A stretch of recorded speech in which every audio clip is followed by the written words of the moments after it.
Geoff, who were your first ancestors to become involved in the Restoration movement?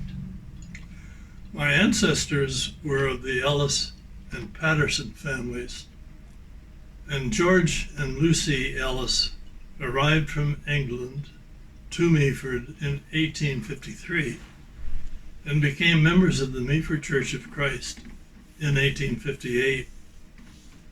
The Smithville Church of Christ began meeting in 1865 with its meeting house built in 1870, where logs supporting the floor were drawn from the Tallman Farm bush, that's Evergreen Hill Farm on Young Street northwest of Smithville.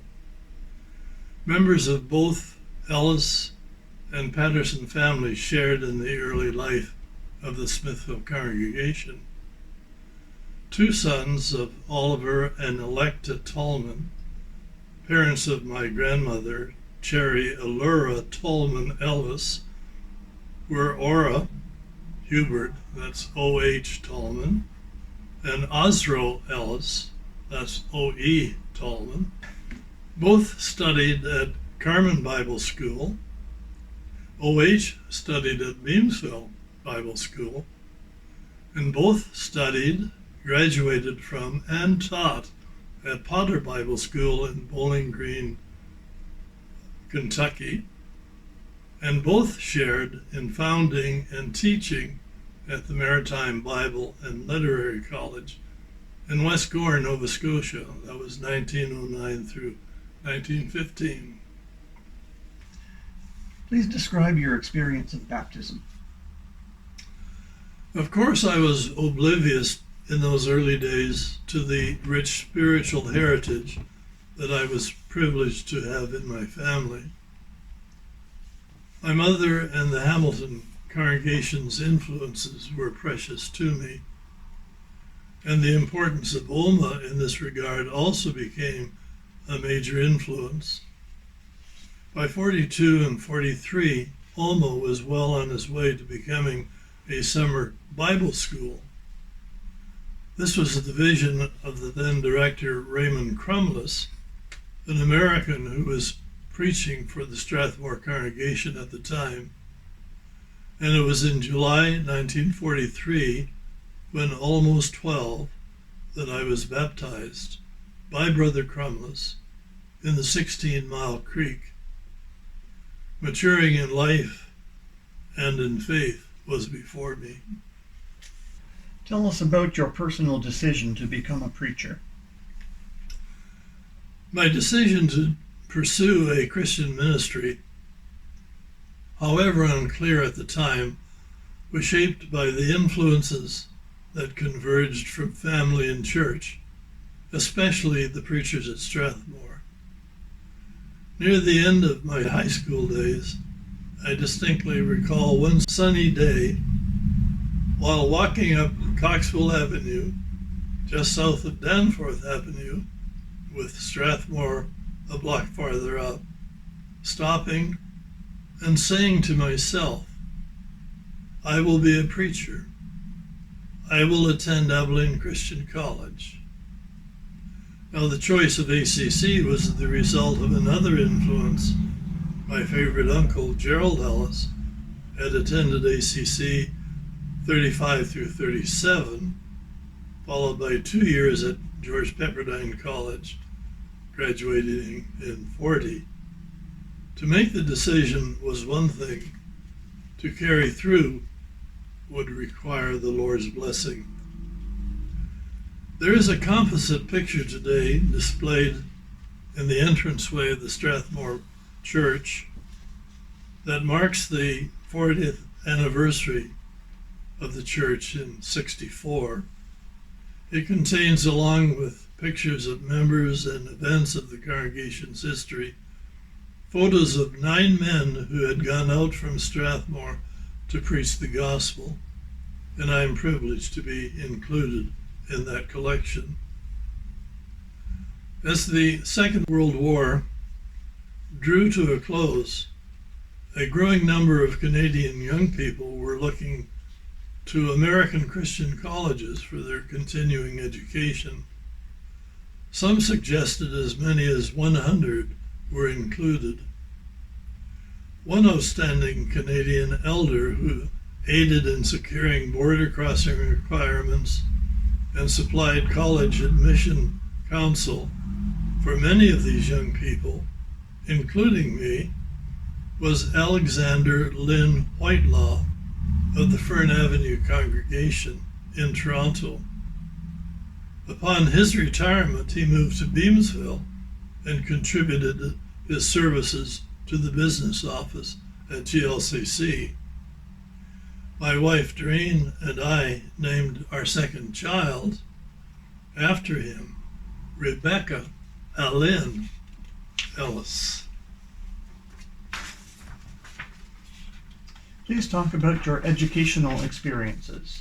Did you have favorite professors or instructors who inspired you? Please describe how they inspired you. The first Bible class I enrolled in was Corinthians, the 2 letters studied in 2 semesters, taught by R.C. Bell. These were to be his last classes in his long teaching career. I was warned that as a freshman I could not receive the senior credit that this class accorded, and that was okay by me. Well, at the end of the first year at college, the realities of funding a college education had become all too real. One day I was having a conversation with W.R. Smith, vice president and in charge of the scholarship program. I said, "Brother Smith, I don't think I can return next year. I don't have enough money." He responded, "Well, why don't you apply for a foreign student scholarship?" And I responded, "Well, Brother Smith, it wouldn't do any good. You folks don't think that Canadians are foreigners." He looked at me and said, "Why don't you apply anyway?" Abilene awarded me a full tuition and fees scholarship for the next 3 years. I felt that I was privileged to be in a golden age of Bible teachers at Abilene during my years of study there. The names of these renowned men still vibrate in my mind: Charles Robertson, Paul Southern, Lemoyne Lewis, John P. Lewis, Frank Pack, J.D. Thomas, J.W. Roberts, Woodrow Wilson. In my 4th year at college, ACC offered the Masters in Bible for the first time. So I checked with Dean Adams and found that I still had 36 credits available from my grade 13 studies. Thus I enrolled in the MA program as well, completing my senior year requirements, graduating May 1954 with my BA and in August with my MA.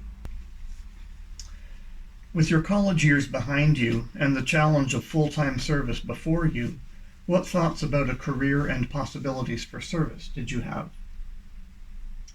While at Abilene, I was visited in the summer of '53 by Bruce Merritt and Keith Thompson, who were recruiting for staff at the newly founded Great Lakes Christian College. Later, the new president of GLCC, C.G. McPhee, also dropped by to encourage me in that direction. Then, late in my last year, a congregation in Hartford, Connecticut, wrote me to report that my application to preach for them had been declined. They had found a man who would preach full-time and bring his support with him. I was looking for support and preaching part-time while I would study in a graduate program in a nearby seminary. Well, the very next day after that letter's arrival, I received a letter from C.G. McPhee strongly urging me to join the GLCC staff. He wrote, "Your MA in Bible would be helpful in the college program." Well, this message from on high was clear. My wife Doreen and our new baby daughter Beth arrived in Beamsville in late August 1954, ready to serve at GLCC. Do you remember your first sermon? What were your thoughts about preaching as a career? I well remember what I consider my first sermon, delivered during the Christmas break of my first year at college in 1950 at the Strathmore Boulevard Church. I can't remember the text or topic, but I do remember one reaction from one of my friends of the Strathmore gang. "Well, that wasn't much." I was very conscious at the end of my college days, as the end of my college days drew near, of two personal difficulties. One, of feeling totally unfit for overseas missionary work. I sensed that I did not have the emotional stamina that exposure to different cultures would require. And two, of feeling immature and unready for the demands of full-time ministry at that stage in my life. The prospect of serving in a Christian school and working with congregations part-time was appealing. GLCC in Canada seemed like a good fit. In those early years at Great Lakes, I taught Bible, history, phys ed, coached, and supervised the boys' residence. On Sundays, I preached for a time first at Ivan Avenue in Hamilton, then at Niagara and Manning in St. Catharines, and then at the newly established church in Ajax. After that, I frequently would be speaking somewhere on Sunday until becoming an elder at Beamsville required attention to local matters. My sermons were probably too long, generally textual. Not having a daily interaction with members, I suspect my lessons were more general than responsive. Marriage services, funeral services became numerous.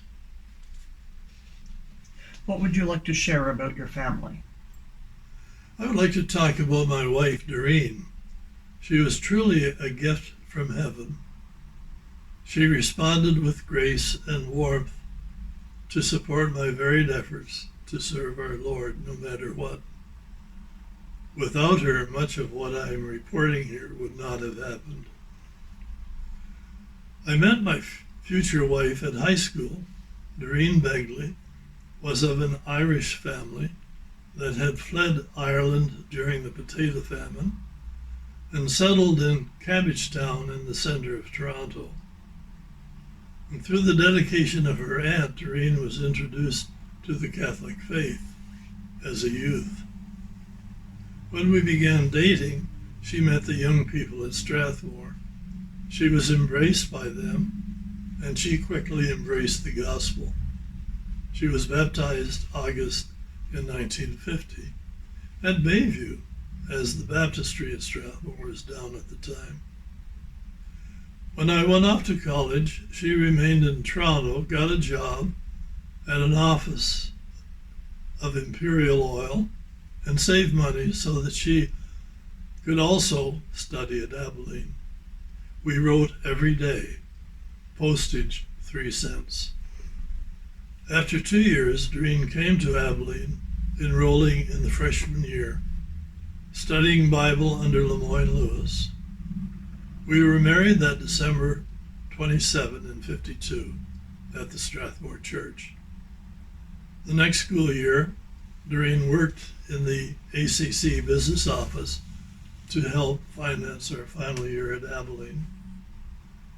Our first child, daughter Elizabeth, was born February 25, 1954, at St. Anne's Hospital in Abilene, the last night of the Abilene lectures. Our second daughter, Rebecca, June 26th, 56, and son Jeffrey Mark, July 24th, 58, were born in Grimsby. I could fill the rest of this report telling of her gracious, generous, unstinting support of every twist and turn of my efforts to serve the church, the school, and a variety of callings along the way, and specifically our Lord. Always pleasant, generous, helpful, engaging, and warm-spirited. She is remembered by a host of girls she coached at GLCC and many others. She retired from teaching at Great Lakes when a more qualified teacher in phys ed was hired, just in time to become an employee at a local bank and thus able to finance our three children as they headed off to college, the oldest to Lipscomb and the next two to Harding. She was a gracious hostess for the numerous visitors to the college, and later her place in the Waterloo congregation was important in its own contribution and was a significant adjunct as I attempted to serve as an evangelist and also an elder for several years. We decided to downsize January 2019. Shortly after this decision, on February 23rd, she fell and broke her left leg, and this resulted in her premature passing September 4, 2021, 4 months short of our 70th wedding anniversary.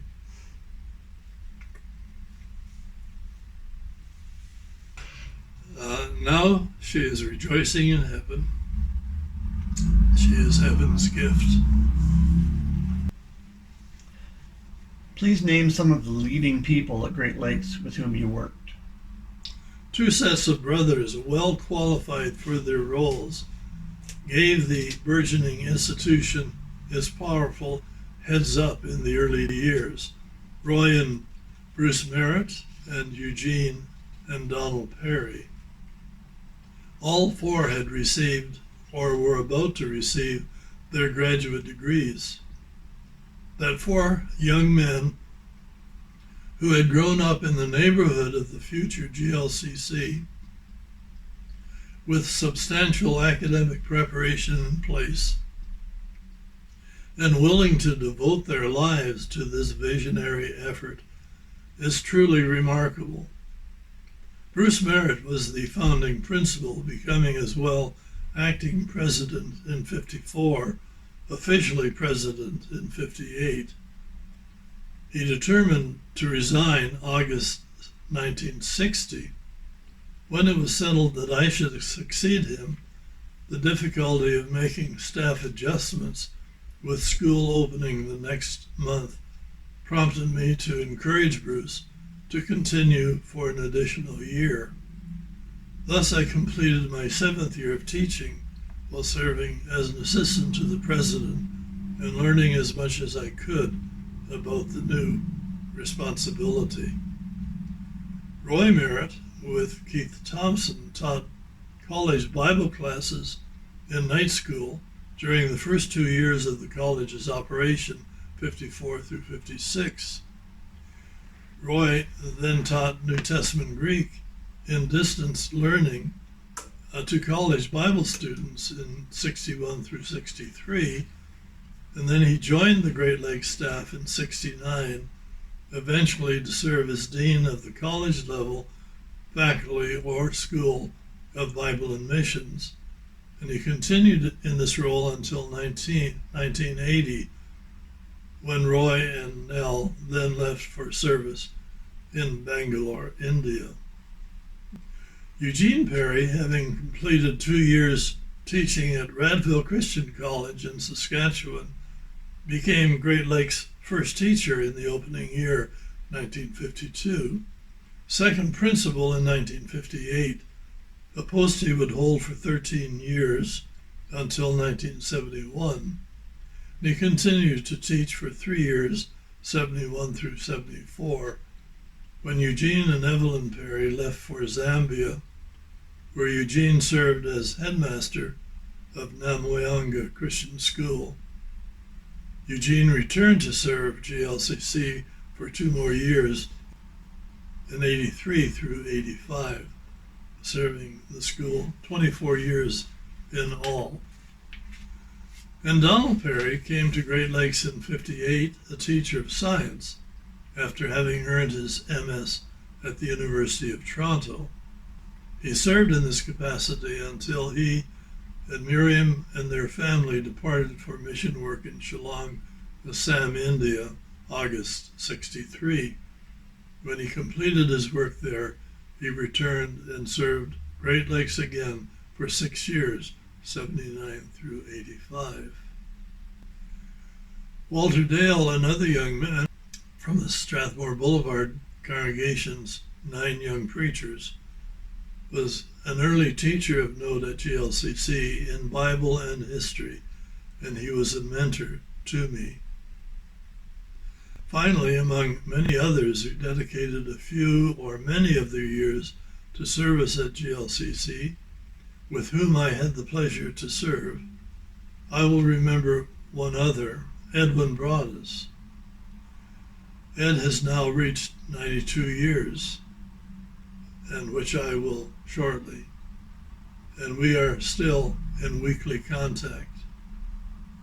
We were friends, Edwin a junior and me a freshman, at ACC in 1950. He had also been a friend of Roy Merritt at Abilene. Having preached for 21 years in Midwest USA, Ed came to Beamsville in 75 to serve as Bible teacher under Roy Merritt, then Dean of Faculty of Bible and Missions. Ed became Dean of the Bible in 1981, and then Dean of the College in 1983. And upon my resignation from the office in 1984, he was selected as president, serving for 7 years. One of the accomplishments for which Ed as president is well remembered was receiving in 1987 the provincial charter for Great Lakes Bible College, one of 12 charters granted by the Ontario Provincial Legislature. We think of the letters patent under which both high school and college divisions had previously operated. But this resulted in the 2 divisions becoming legally separate institutions. The GLCC board chose to operate both schools for the time, but in '93, severe financial conditions resulted in the suspension of the Bible College operation. Ed went on to become deeply involved in researching and writing about the Restoration movement in Canada, publishing a trio of books through the Gospel Herald Foundation, which I was privileged to serve as editor. How the Disciples Came Together in Early Ontario, written in 2007, How the Disciples Grew in Early Ontario, 2014, and Why the Disciples Divided in Ontario at the close of the 19th century, 2018. Please share some of your memories of your years as president of Great Lakes, and how did you get along in your fundraising responsibilities?